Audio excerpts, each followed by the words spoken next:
Are you scared? Hell nah. I'm a little scared. What happens, like, if you go too fast? Are you gonna leave me, or? Nah, I'm a look out for you.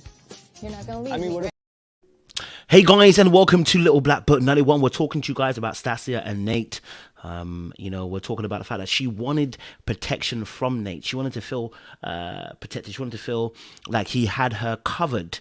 And unfortunately, he didn't do that. So I'm going to break it down in terms of the breakdown of communication, in terms of what happened here. So if you're new to the channel, do me a massive favor, like it, share, subscribe, click on that bell button for notification that uploads. And for those of you who are returnees, you already know what it is, baby. You got the minerals. You got the minerals. Stay hydrated because the streets out there, they're hot. All right, cool. So talking about Stacia and Nate, I played that first clip because actually on the live that we did just last night from Married at First Sight, I made a comment about she didn't tell him about what she wanted from him, and actually technically she did. So I want to just take that back, because I made that comment on the live yesterday.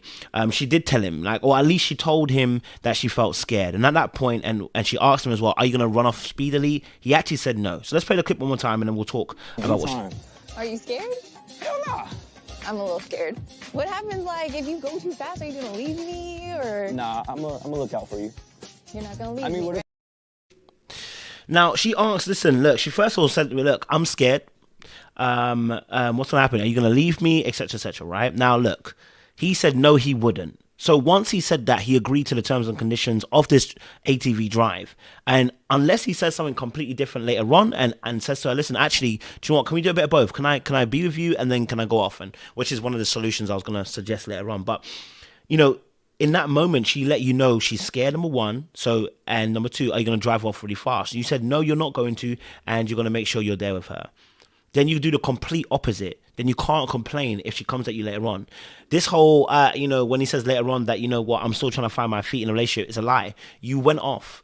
And I shouldn't say it's a lie. I apologize. Let me come back. That was too harsh. Not that it's a lie, but your inability to complete and protect her in that moment, number one, would scare her. And number two, would make her think differently about you. But number three, also, it shows that you've got so much independence that even in that moment where you agreed to it, you still couldn't do it. Now, we have to ask the key question is, why couldn't you do it? And I think that's another story that comes along with it. There's a reason why Nate couldn't give her the protection that he needs. And maybe we can deal with that in part two.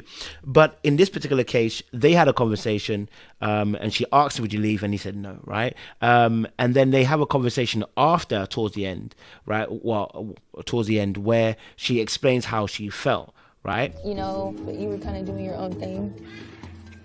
Right. You know, with us getting married, it's trying to find the balance in that transition. Now you can see how uncomfortable he is, or at least how disengaged he's almost trying to be in that moment where he's hearing something that's a critique and he's instantly turning his head. Now that might be a bit of a trigger in terms of critique and judgment, how he might take it, right? And I said in my review, the live show, maybe because he felt, that she's so independent that he can leave her to it. But she actually discussed this with you in the very beginning and told you, I'm scared. And also as well, the fact that, will you run off or will you speed off? And you said no. So she has every right to come and now ask you and say, look, I'm a bit concerned because I said this in the very beginning and you completely ignored it, right? So now he has to really knuckle down and acknowledge, hey, I made a mistake here. He actually doesn't do that. Well, from what we saw from the edit, he doesn't do that. That's a problem.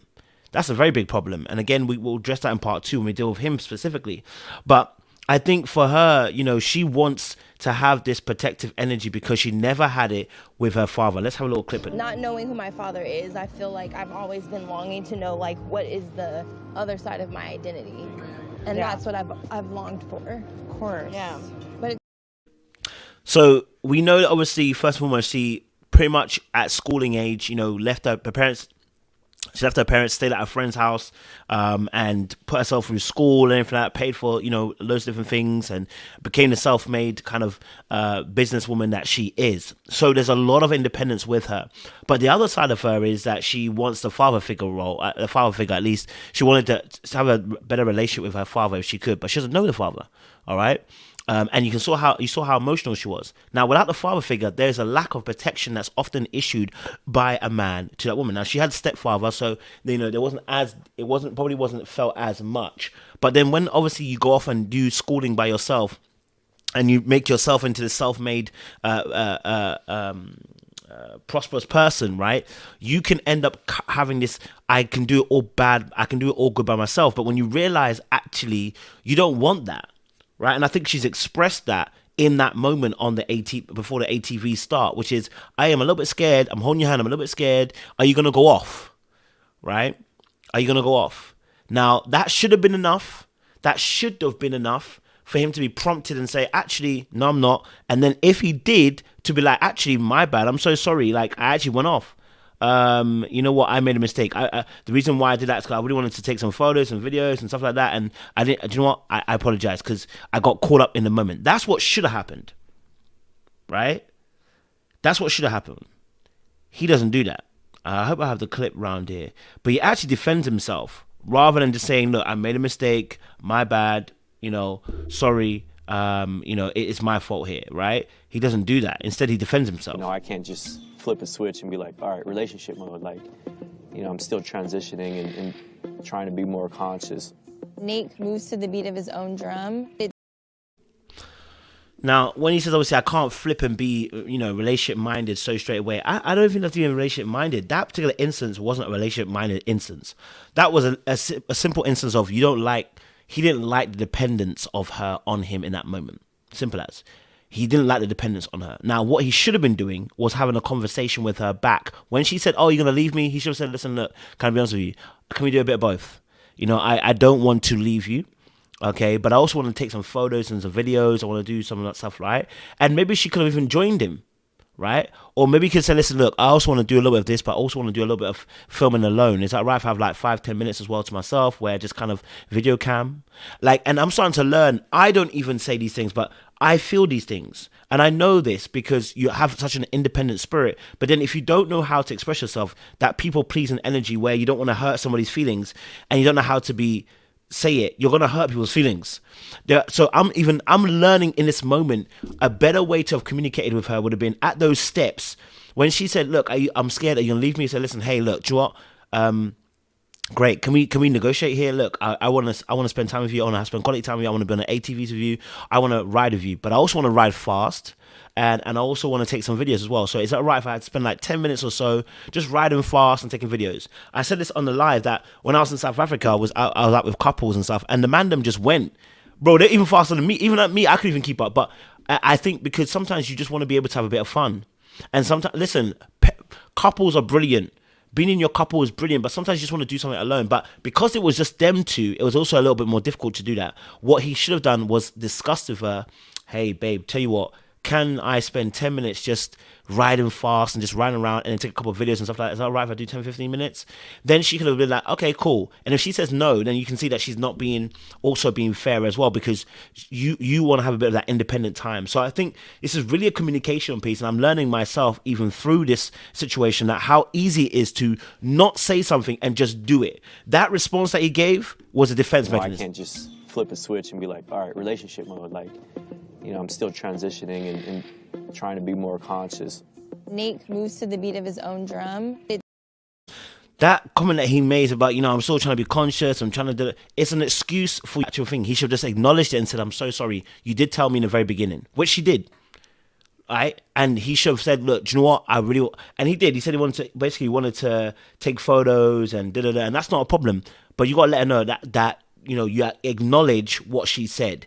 Right now, he kind of invalidated her thoughts and her feelings by using an excuse rather than owning up to it and say, hey, do you know what? I acknowledge that I drove off, or at least I basically lacked behind, and I want to take some videos. And all that needed to be said to her was then, look, you know, in future, sometimes I want a bit of time as well when we have these kind of events, because I love being with you. I love wanting to spend time with you. I also want to be able to do a little bit of independent time. I can just do my own thing a little bit. Is that okay? And then would have been assorted, right? Because then she would have been able to understand where you're coming from. Understanding breeds empathy. Quote that from me. Understanding breeds empathy. Without the understanding, there's going to be a lack of empathy from the person, right? So let's try and communicate what we actually feel and want. In that moment, what you wanted, sir, was to let her know you felt some type of, you didn't want to spend the whole entire trip be there. You wanted to go fast. And we know that because this was how it. He looks out for me. I want to know, like, is he just gonna like leave me in his dust because he's like trying to go all fast and be all crazy, or is he gonna stay up with me and just to make sure, like? Actually, sorry, I didn't clip it. But after that, he goes, "Come on, I want to go fast. Let's go. I want to go fast." So he wanted to go fast the whole entire time. He's got to work on communicating that.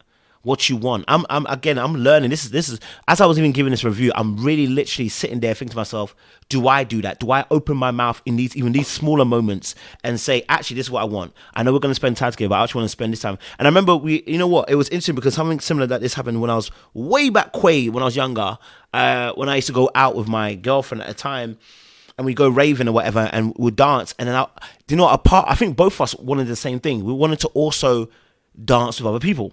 We wanted to be out there enjoying ourselves and dance with other people. And none of us knew how to say it. And then we ended up doing it to each other and then hurting each other because none of us communicated that. Until we had a conversation about saying, hey, look, when we go out, can we dance with other people? All right, cool. Let's dance with ourselves, but let's dance with other people as well. Like, let's see how that works. Now, I mean, it doesn't mean that it actually worked all the way through, but we tried something. And I think that was such a beautiful piece when I look back at it now of communication. I got to say what I want.